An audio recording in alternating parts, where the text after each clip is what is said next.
Assalamualaikum warahmatullahi wabarakatuh. Selamat pagi, salam sejahtera untuk kita semua. Pada hari ini, perkenalkanlah saya, Fani Rahma Fitriani, dari Latsar CPNS BMKG Angkatan 21 akan melakukan pemaparan tugas Learning Journal dengan materi etika publik. Etika publik. Etika publik adalah perilaku, tindakan, dan keputusan untuk mengarahkan kebijakan publik dalam rangka menjalankan tanggung jawab pelayanan publik. Kode etik yaitu merupakan peraturan yang mengatur tingkah laku dalam suatu kelompok khusus. Sudut pandangnya hanya ditujukan pada hal-hal prinsip dalam bentuk ketentuan-ketentuan tertulis. Berikut ini merupakan nilai-nilai dasar dari etika publik yang telah diatur oleh Undang-Undang ASN Pasal 4. Ada 15 poin, yaitu poin pertama, memegang teguh ideologi Pancasila. Poin kedua, setia dalam mempertahankan Undang-Undang Negara Republik Indonesia tahun 1945, serta pemerintahan yang sah. Yang ketiga, mengabdi kepada negara dan rakyat Indonesia. Yang keempat, menjalankan tugas secara profesional dan tidak berpihak.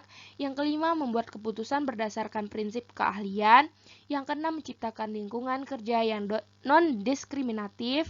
Yang ketujuh, memelihara dan menjunjung tinggi standar etika luhur. Yang kedelapan, mempertanggungjawabkan tindakan dan kinerjanya kepada publik. Yang kesembilan, memiliki kemampuan dalam melaksanakan kebijakan dan program pemerintah. Yang ke-10, memberikan layanan kepada publik secara jujur, tanggap, cepat, tepat, akurat, berdaya guna, berhasil guna, dan santun. Yang ke-11, mengutamakan kepemimpinan berkualitas tinggi.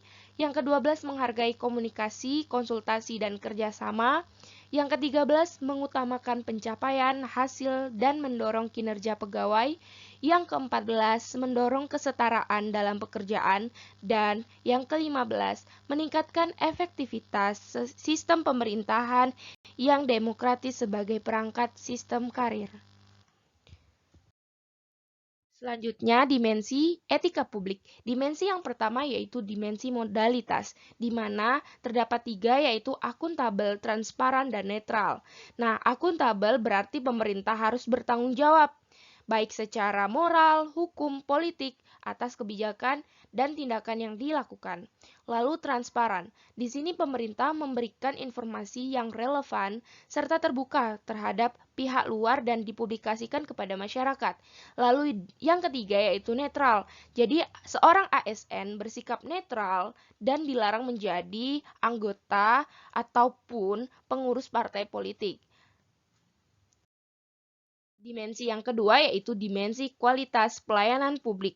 Nah, itu merupakan moral dalam etika publik yang menuntut lebih dari kompetensi teknis karena harus mampu mengidentifikasi masalah-masalah dan konsep etika yang khas dalam pelayanan publik. Lalu dimensi yang ketiga yaitu dimensi tindakan integritas publik, di mana integritas publik yang dimaksudkan dari pejabat publik yang sesuai dengan nilai standar, aturan moral yang diterima masyarakat. Identitas publik juga merupakan niat baik secara seorang pejabat publik yang didukung oleh institusi sosial seperti hukum, aturan, kebiasaan, dan sistem pengawas.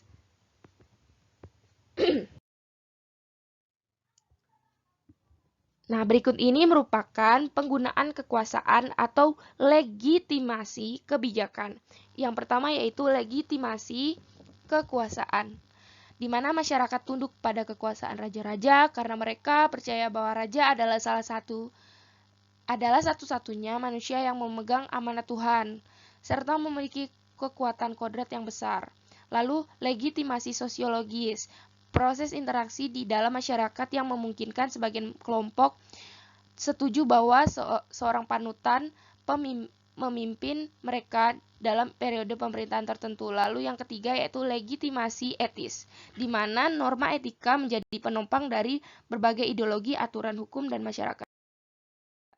Lalu akibat konflik kepentingan, bisa penyalahgunaan kekuasaan, pengerahan sumber daya publik yang kurang optimal, dan peningkatan kesejahteraan rakyat terabaikan. Nah, daripada itu, ini dia merupakan sumber-sumber kode etik ASN. Yang pertama yaitu Peraturan Pemerintah Nomor 11 Tahun 1959 tentang Sumpah Jabatan PNS dan Angkatan-Angkatan Perang. Lalu yang kedua yaitu Peraturan Pemerintah Nomor 21 Tahun 1975 tentang Sumpah Jabatan, Janji PNS. Lalu yang ketiga yaitu Peraturan Pemerintah Nomor 30 Tahun 1980 tentang Peraturan Disiplin PNS. Lalu yang keempat, Peraturan Pemerintah Nomor 42 Tahun 2004 tentang Pembinaan Jiwa Korps dan Kode Etik Pegawai Negeri Sipil. Yang kelima, yaitu Peraturan Pemerintah Nomor 53 Tahun 2010 tentang Disiplin PNS. Lalu yang terakhir yaitu Peraturan Pemerintah Nomor 5 Tahun 2014 tentang ASN. Mungkin itu saja yang dapat saya sampaikan, kurang lebihnya mohon maaf. Terima kasih.